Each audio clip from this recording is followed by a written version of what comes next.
ನಮಸ್ಕಾರ. ಕೇಂದ್ರ ಸರ್ಕಾರ ಭಾರತೀಯ ಚಿತ್ರರಂಗವನ್ನ ಸಾಯಿಸ್ತಾ ಇದೆ ಹೀಗಂತ ಹೇಳಿರೋದು ಬೇರೆ ಯಾರೂ ಅಲ್ಲ, ರಾಜ್ಯಸಭಾ ಸದಸ್ಯೆ ಹಿರಿಯ ನಟಿ ಅಮಿತಾಬ್ ಬಚ್ಚನ್ ಪತ್ನಿ ಜಯಾ ಬಚ್ಚನ್.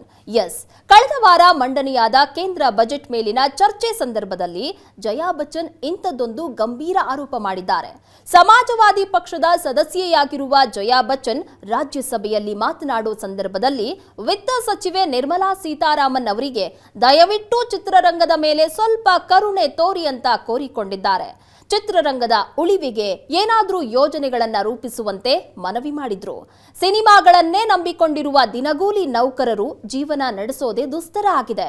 ಎಲ್ಲವೂ ದುಬಾರಿ ಆಗಿರೋದ್ರಿಂದ ಜನ ಯಾರೂ ಸಿನಿಮಾ ಹಾಲ್ಗಳಿಗೆ ಹೋಗ್ತಾ ಇಲ್ಲ. ಹಾಗಾಗಿ ಸಿಂಗಲ್ ಸ್ಕ್ರೀನ್ ಥಿಯೇಟರ್ಗಳು ಕ್ಲೋಸ್ ಆಗ್ತಾ ಇವೆ ಅಂತ ಕಳವಳ ವ್ಯಕ್ತಪಡಿಸಿದ್ರು. ನಿಮ್ಮ ಸರ್ಕಾರ ಈ ಇಂಡಸ್ಟ್ರಿಯನ್ನ ಸಂಪೂರ್ಣ ಕಡೆಗಣಿಸಿದೆ ಹಾಗೂ ಇತರೆ ರಾಜ್ಯಗಳಲ್ಲೂ ಇದೇ ಪರಿಸ್ಥಿತಿ ಇದೆ.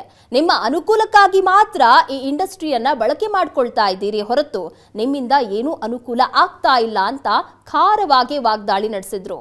ಇಡೀ ಪ್ರಪಂಚವನ್ನೇ ನಮ್ಮ ಸಿನಿಮಾ ಇಂಡಸ್ಟ್ರಿ ಕನೆಕ್ಟ್ ಮಾಡುತ್ತೆ, ಆದ್ರೆ ಇದನ್ನೇ ಮುಗಿಸಲು ನೀವು ವ್ಯವಸ್ಥಿತವಾಗಿ ಪ್ಲಾನ್ ಮಾಡಿದಂತೆ ಕಾಣ್ತಾ ಇದೆ. ನಾನು ಇಡೀ ಚಿತ್ರರಂಗದ ಪರವಾಗಿ ನಿಮ್ಮಲ್ಲಿ ಮನವಿ ಮಾಡ್ತಾ ಇದ್ದೀನಿ, ದಯವಿಟ್ಟು ನಮ್ಮ ಮೇಲೆ ಕರುಣೆ ತೋರಿಸಿ.